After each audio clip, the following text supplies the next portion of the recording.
जम्मू कश्मीर में आतंकवादियों के आतंकी हमले के बाद सतर्कता लगातार बनी हुई है। पश्चिमी राजस्थान की 1000 किलोमीटर सीमा पर सतर्कता बढ़ती जा रही है। पश्चिमी राजस्थान की जैसलमेर बाड़मेर सीमा पर विशेष चौकसी देखने को मिल रही है।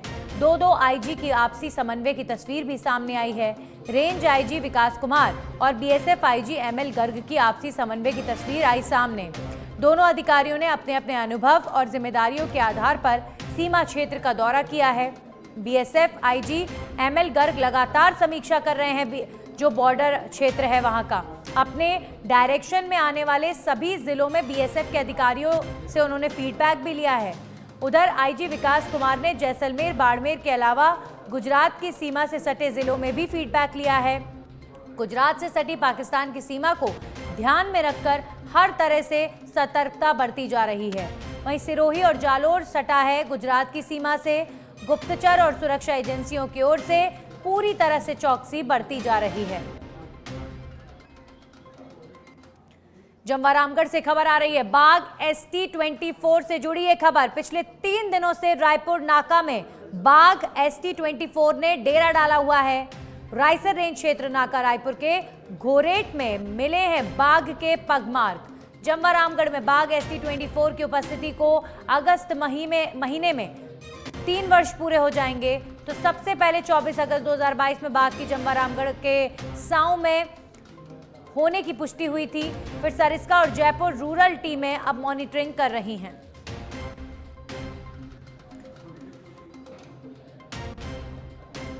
अब खबर कोटपुतली के बानसूर से है। दिन दहाड़े फिल्मी स्टाइल में अपहरण कर युवक की बदमाशों ने बेरहमी से पिटाई की। पीड़ित से 50,000 छीन कर मांगी 1 लाख की फिरौती। 3 गाड़ियों में सवार होकर आए बदमाशों ने वारदात को अंजाम दिया है। बहरोड के पास युवक को पटक कर बदमाश फरार हो गए। कार खराब होने पर बदमाश कार छोड़ गए और मौके पर पुलिस ने कार को जब्त किया, लेकिन बदमाश अभी पुलिस की गिरफ्त से दूर हैं। बानसूर पुलिस मामले की जांच कर रही है।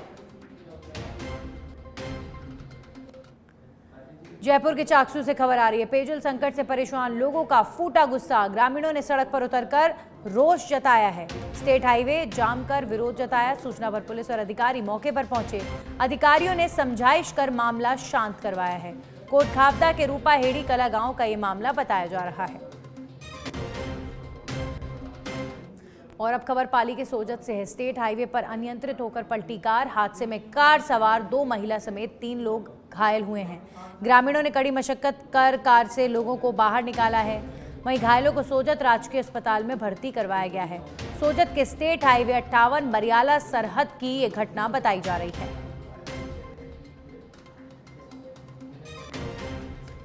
पाली के सोजत में हादसा हुआ है। हादसे में कार सवार 2 महिला और 3 लोग घायल बताए जा रहे हैं। अजमेर वन विभाग की ओर से पर्यावरण संरक्षण और वनों के अवैध दोहन पर रोक लगाने के लिए लगातार सक्रिय अभियान चलाया जा रहा है। और इसी कड़ी में उप वन संरक्षक वीरेंद्र सिंह जोरा के निर्देश पर क्षेत्रीय वन अधिकारी कार्रवाई को अंजाम देते नजर आए। 6 वाहन को अवैध रूप से वानिकी संपदा करते हुए गिरफ्तार किया गया। साथ ही वन विभाग ने मौके पर ही 2 वाहन चालकों पर वन अधिनियम के तहत मामला दर्ज कर लिया है। दौसा जिला अस्पताल में हीटवेव और मरीजों की सुविधाओं को लेकर लगातार पिछले दिनों से कई बार विभिन्न अधिकारियों के तहत अस्पताल का निरीक्षण किया जा रहा है। दौसा जिला प्रभारी अधिकारी डॉक्टर विजय लक्ष्मी गोदारा ने हीटवेव को लेकर अस्पताल की व्यवस्थाओं का जायजा लिया, जहां पर उन्होंने वार्ड्स में मरीजों को मिलने वाली सुविधाओं की जानकारी ली है। डॉक्टर विजय लक्ष्मी गोदारा ने कल्पना सिटी स्कैन में खामियां पाए जाने पर गहरी नाराजगी भी व्यक्त की है।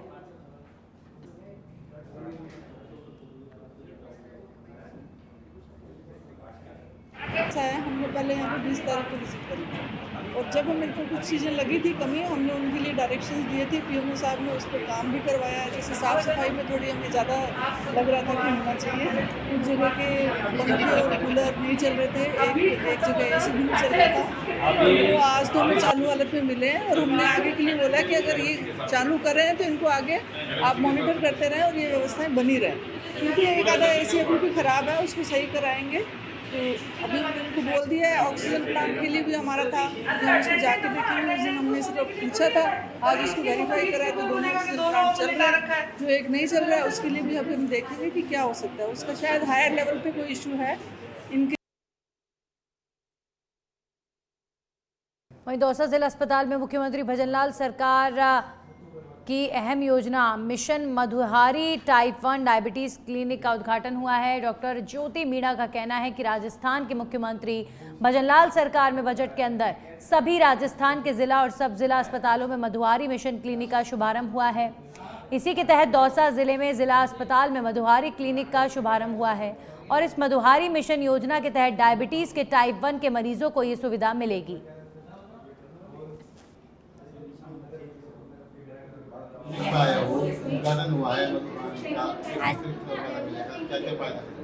आज के क्लिनिक का उद्घाटन हुआ है। उसमें सभी बच्चों को मुफ्त में ग्लूकोमीटर और जांच करने की मशीन सब कुछ फ्री में मिला है और दवाइयाँ भी फ्री में है।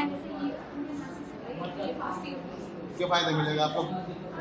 फायदा मिलेगा। जिन लोगों के पास पैसे नहीं है खरीदने के लिए उनका बहुत फायदा होगा इनसे। नाम बताओ आपका? ज्योति मावर। राज्य सरकार की बजट घोषणा के अनुसार पूरे राजस्थान में जिला कुछ चयनित सब जिला अस्पतालों में आज की तक पूरे राजस्थान में मिशन मधुहारी के नाम से टाइप 1 डायबिटीज़ क्लिनिक का चालू किए हैं। अपने यहाँ पर जो है टाइप 1 डायबिटीज़ से पीड़ित जो है मरीजों। जयपुर से खबर। आरयू की 2018 भर्ती परीक्षा से जुड़ा मामला। सच बेधड़क को मिले तत्कालीन मीटिंग से संबंधित पेपर। जिस मीटिंग में अयोग्यों को नियुक्ति पत्र जारी, उसी मीटिंग में मौजूद थी वर्तमान कुलपति अल्पना कटेजा। तो 20 जून 2018 को हुई थी सिंडिकेट की स्पेशल मीटिंग और इस मीटिंग में बतौर मेंबर शामिल हुई थी आरयू की वर्तमान कुलपति। उस समय प्रोफेसर अल्पना कटेजा रही थी मीटिंग में मौजूद।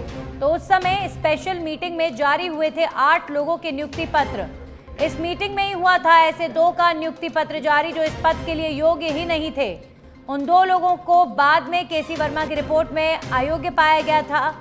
दोनों अपॉइंटमेंट लेटर शारीरिक शिक्षा विभाग में सहायक निदेशक के पद पर जारी किए गए थे। वर्तमान में अल्पना कटेजा खुद है राजस्थान विश्वविद्यालय की कुलपति। ऐसे में गलत नियुक्ति पत्र से नौकरी लगे लोगों पर कब लेगी एक्शन प्रशासन और शासन की टीमें? केसी वर्मा की रिपोर्ट में लगभग 13 शिक्षकों को बताया गया था अयोग्य। भर्ती में धांधली को देखते हुए उसी समय गठित की गई थी संभागीय आयुक्त स्तर की कमेटी।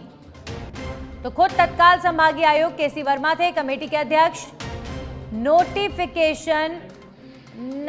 नोटिफिकेशन के अनुसार योग्यता नहीं होने के बाद भी दी गई ऐसे लोगों को ज्वाइनिंग।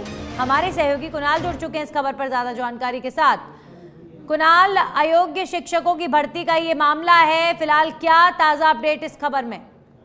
बता दें कि 2018 की भर्ती जो राजस्थान विश्वविद्यालय में की गई थी काफी विवादित भर्ती थी। इसके बाद जो एक इसमें किया गया था, गठन किया गया था संभागीय आयुक्त स्तर का, जिसका उस समय तत्कालीन संभागीय आयुक्त केसी वर्मा ने जो है जांच रिपोर्ट सौंपी थी, जिसमें 13 लोगों को शिक्षक जो है बताया था कि योग्य नहीं है। इस पूरे मामले में अगर हम देखें तो अब सच बेधड़क के हाथ एक तथ्य ये निकलकर सामने आया है कि एक लेटर आया है, क्योंकि अभी वर्तमान में जो राजस्थान विश्वविद्यालय की कुलपति हैं वो अल्पना कटेजा हैं और उस समय जब 2020 में एक मीटिंग आयोजित की गई थी, स्पेशल मीटिंग सिंडिकेट की, उस मीटिंग में खुद Alpana Kateja as a member जो है शामिल हुई थी। अब सवाल ये खड़ा हो रहा है कि उस समय, क्योंकि जब इन लोगों को इस जो स्पेशल मीटिंग आयोजित हुई थी 2020 में, उस समय 8 लोगों के अपॉइंटमेंट लेटर इस मीटिंग में जारी किए थे, जिनमें से 2 ऐसे लोग थे जिनको बाद में संभागीय आयुक्त हैं उन्होंने अयोग्य घोषित किया था। ऐसे लोगों के अपॉइंटमेंट इसी मीटिंग में जारी हुए थे और इस मीटिंग में सदस्य के तौर पर अल्पना कटेजा मौजूद थी। अब सवाल ये है, क्योंकि अल्पना कटेजा अभी जो है वर्तमान में विश्वविद्यालय की कुलपति हैं, ऐसे में ऐसे लोगों पर कब एक्शन लिया जाएगा, ये बड़ा सवाल जो है पूछा जा रहा है। चलिए, शुक्रिया तमाम जानकारियों के लिए कुणाल। तो आरयू की भर्ती परीक्षा में अयोग्य शिक्षकों की भर्ती को लेकर अब मामला गर्माता जा रहा है। और बात करेंगे यूपीएससी में चयनित होने के बाद जंक्शन निवासी डॉक्टर अजीत दफ्तरी आज हनुमानगढ़ जंक्शन पहुंचे, जहां परिजनों और नागरिकों ने दफ्तरी का स्वागत किया। यूपीएससी के घोषित रिजल्ट में दफ्तरी ने 371वीं रैंक हासिल की है। इस दौरान पत्रकारों से बातचीत करते हुए डॉक्टर अजीत दफ्तरी ने अपनी सफलता के लिए परिजनों, मित्रों और गुरुजनों को श्रेय दिया। वहीं उन्होंने कहा कि अभ्यर्थियों को खुद पर भरोसा रखकर चलना चाहिए और वे जो भी तैयारी करें वो लंबी अवधि की यात्रा के अनुसार करें। यही कहना चाहूंगा कि आप जो प्रिपरेशन कर रहे हैं उसको थोड़ा लॉन्ग टर्म जर्नी के हिसाब से प्रिपेयर करें। जो पढ़ रहे हैं उसको ढंग से पढ़ें और खुद पे भरोसा रखे चलिए। हो सकता है पहली बारी में आपको जो आप सफलता चाह रहे हैं वो ना मिले, और आपको एक कॉन्फिडेंस होना चाहिए कि आप अपनी कैपेबिलिटी के साथ अगली बार दोबारा परफॉर्म करें। मेरा शुरू से यूपीएससी का प्लान नहीं था। मैंने एमबीबीएस करा, उस दौरान मेरे को डॉक्टर बनने का एक मोटिवेशन था, और उस जर्नी के दौरान मेरे को एक चीज रियलाइज हुई कि जो ग्राउंड वर्क पे काम किया जा सकता है वो यूपीएससी जो है आपको एक बड़े स्केल पे काम करने की अपॉर्चुनिटी देता है। एज अ डॉक्टर आप सिर्फ एक मरीज को ठीक कर सकते हो, और सिविल सर्विसेज के दौरान आप जो है पूरी सोसाइटी का उद्धार कर सकते हैं, सोसाइटी में इम्पैक्ट क्रिएट कर सकते हैं। इनमें आप पुलिस सर्विसेज में होता है, तो मेरी प्राथमिकता ये रहेगी कि जो मेरा कोर बैकग्राउंड है मेडिकल साइंस। प्रतापगढ़ जिला प्रभारी सचिव प्रबंध निदेशक राजस्थान वित्त निगम हरिमोहन मीणा ने जिले का निरीक्षण किया। खेरोट में मनरेगा के तहत तलाई गहरीकरण कार्य का अवलोकन किया गया। इस दौरान उन्होंने कार्य की प्रगति की जानकारी ली। निरीक्षण के दौरान जिला प्रभारी सचिव ने मौके पर कार्य कर रहे मनरेगा श्रमिकों से संवाद किया और उनकी समस्याएं जानी।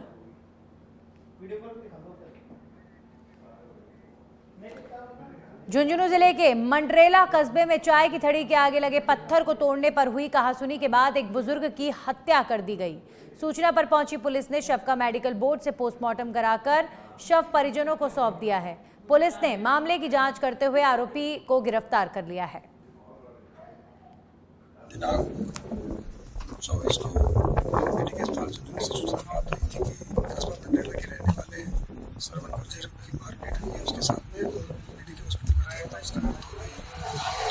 आज सुबह उसके उत्तर विक्रम द्वारा रिपोर्ट थाने पर दर्ज करवाई गई है, और जो है हत्या के धाराओं में प्रकरण दर्ज हुआ है, और प्रकरण दर्ज होने के उपरांत मेरे द्वारा मेडिकल हॉस्पिटल।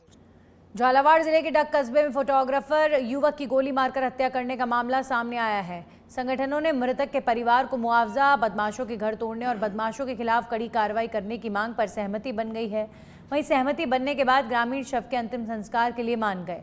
युवक का गमगीन माहौल में अंतिम संस्कार किया गया। कल जो ये घटना हुई, उस घटना के बाद में पुलिस ने त्वरित कार्रवाई करते हुए एक जो अपराधी था उसको और उसके वाहन को उसको गिरफ्तार कर लिया था। उसके बाद में उसके घर वालों की सहमति से, कंसेंट से सुबह पोस्टमार्टम करवा दिया गया। पोस्टमार्टम करवाने के बाद में उनके गांव में उनको अंत्येष्टि के लिए ले जाया गया। तो लोगों का कुछ रोष, कुछ आक्रोश था। लोगों से बात की, बात करने के बाद में लोगों की 3, 4, 5 ऐसी मांगें थी। पहली मांग तो थी अपराधी के खिलाफ कठोर कार्रवाई करने की, तो उन्हें आश्वासन दिया गया कि कठोर विधिक कार्रवाई करेंगे। आरोपियों की गिरफ्तारी तो होगी, साथ ही के साथ उनका क्रिमिनल रिकॉर्ड पुराना छांट के अन्य जो उनके पास अगर कोई आपराधिक गतिविधियों से कोई संपत्ति उन्होंने अर्जित की है उस पर भी हम लोग विधिक कार्रवाई करेंगे। और साथ ही साथ कुछ लोगों का वहाँ पे ग्रामीणों का आरोप आ रहा था कि कहीं पर कोई अतिक्रमण की बात थी। चाकसू क्षेत्र में चेक अनादरण प्रकरण में कोर्ट ने अहम फैसला सुनाया है। अतिरिक्त मुख्य सिविल न्यायाधीश क्रम संख्या 19 चाकसू कंचन सिंह राजावत ने आर्थिक अपराध धारा 138 के तहत लालाराम मीणा निवासी विशन सिंहपुरा तहसील बस्सी को दोषी ठहराते हुए 6 महीने का साधारण कारावास और 7,58,000 के जुर्माने से दंडित किया। परिवादी के अधिवक्ता सुनील शर्मा ने बताया कि 2019 में अभियुक्त लालाराम ने परिवादी ओम प्रकाश शर्मा से 5 लाख उधार लिए थे। इसके एवज में अभियुक्त ने भुगतान के लिए चेक जारी किए, लेकिन बैंक में लगाए गए चेक निरस्त हो गए, जिससे अनादरण का मामला सामने आया। इस पर परिवादी की ओर से चेक अनादरण का मामला दर्ज कराया गया। कोर्ट ने मामले की सुनवाई करते हुए आदेश दिया कि यदि अभियुक्त द्वारा जुर्माना अदायगी नहीं की जाती है तो उसे 1 माह का अतिरिक्त कारावास भुगतना पड़ेगा। परिवादी के अधिवक्ता सुनील कुमार शर्मा ने मामले की पैरवी की थी।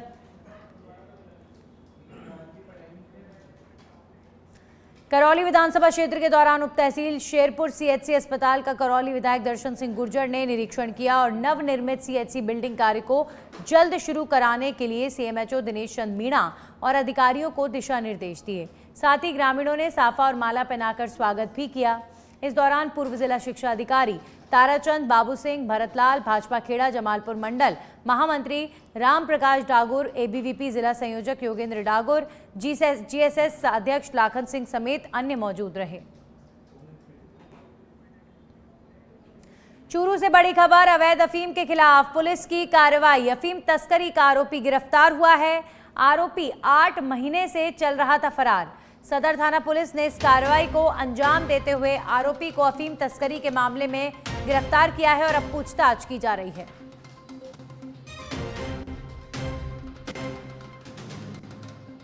अब खबरों में आगे बढ़ेंगे, बात करेंगे झुंझुनू में हिंदूवादी सामाजिक और व्यापारिक संगठनों ने पहलगाम के मामले को लेकर बंद का आह्वान किया है।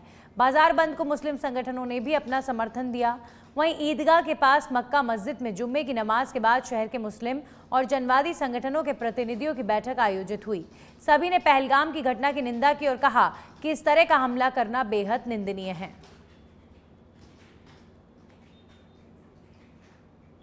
ऐसा है कि हम जब से ये हादसा हुआ उससे हम सब बहुत दुखी हैं, बल्कि पूरा भारत दुखी है। हिंदू मुस्लिम की कोई भेदभाव वाली बात नहीं है, हम सब दुखी हैं। और हमने मीटिंग की और उसमें तय किया गया कि कल पूरा झुंझुनू शहर वो बंद रहेगा और जो सामाजिक संगठन है, धार्मिक संगठन है, सबने ये तय किया। आज झुंझुनू में सर्व समाज द्वारा और झुंझुनू के जो सामाजिक संगठन द्वारा है उनके द्वारा एक मीटिंग आयोजित की गई है। पिछले दिनों पहलगाम में जो आतंकवादियों द्वारा कायराना हमला किया गया है, बेगुनाहों को मारा गया है, इस संदर्भ में कल झुंझुनू बंद रहेगा और सामाजिक संगठनों द्वारा मीटिंग में यही निर्णय लिया गया है कि चाहे वो झुंझुनू पूरा शहर हो, कबाड़ी मार्केट हो, फुटला बाजार हो या गांधी चौक हो या रोडवेज बस स्टैंड हो, पूरा संपूर्ण शहर बंद रहेगा। शहर काजी सफीउल्लाह। चित्तौड़गढ़ जिले के चंदेरिया थाना क्षेत्र में 4 वर्षीय बालिका के साथ छेड़छाड़ और दुष्कर्म के प्रयास के मामले में आरोपी को 7 वर्ष के कठोर कारावास की सजा से दंडित किया गया है। वहीं आरोपी पर 40,000 रुपए का जुर्माना भी लगाया गया। दोनों पक्षों की बहस सुनने के बाद न्यायालय ने आरोपी सलीम कुरैशी को दोषी पाया है। राठिया ने एक रिपोर्ट दी थी कि उसकी पुत्री 18/2/2025 को चंदेरिया थाने में कि मेरी पुत्री यहाँ पर पास में खेल रही थी, तो पड़ोस में विद के घर सलीम कुरैशी के घर पर चली गई थी। आसपास देखा तो मिली नहीं, तो घर पे अंदर गई थी तो उसके साथ लैंगिक अपराध का उत्पीड़न का प्रयास किया जा रहा था। वो लड़की को लेकर गई। इस बाबत उसने चंदेरिया थाना में रिपोर्ट दी थी 18/2/25 को और अनुसंधान से फिर चंदेरिया थाना वालों ने मुकदमा दर्ज किया गया था, जिसके FIR नंबर 23/2025 दर्ज करके अनुसंधान किया। को गिरफ्तार करके पुलिस वालों ने तुरंत कार्रवाई करते हुए 28 दिन में अपना अनुसंधान करके न्यायालय में चालान पेश किया था। 17/3/2025 को न्यायालय के पीठासीन अधिकारी द्वारा ने अनुसंधान। अजमेर में एक महिला के साथ सामूहिक गैंगरेप का मामला सामने आया है। पीड़िता इंदौर की रहने वाली है और उसने अपने मकान मालिक के किराएदार और उसके 4 दोस्तों पर गंभीर आरोप लगाए हैं। आरोप है कि महिला को रहने की जगह दिलाने का झांसा देकर किराएदार उसे अजमेर ले गया, जहां उसके साथ गैंगरेप किया गया। वहीं दरगाह पुलिस ने मामला दर्ज कर जांच शुरू कर दी है। क्या मामला है? कल एक 0 नंबर FIR प्राप्त हुई है इंदौर MP से, जिसमें एक बच्ची को वहाँ से ट्रेन कर लेके यहाँ पे आया गया है और दरगाह के आसपास इलाके में उसके साथ सामूहिक बलात्कार किया गया है। श्रीमान CO साहब दरगाह इसमें तफ्तीश कर रहे हैं। जी, डूंगरपुर से इस वक्त की बड़ी खबर आ रही है। युवक का फंदे से लटका मिला शव। सूचना के बाद मौके पर पहुंची पुलिस। पोस्टमार्टम के बाद शव परिजनों को सौंपा गया है। दोपड़ा थाना क्षेत्र के देवली गांव का ये मामला बताया जा रहा है। आज दिनांक 25/4/25 को सुबह करीब 11 बजे के आसपास देवली गांव में संजय पिता लक्ष्मण परमार उम्र 27 वर्ष ने फांसी का फंदा लगाकर आत्महत्या कर ली, जिसे हॉस्पिटल पहुंचने में पाया गया है। गरीब अनुसंधान किया जा रहा है।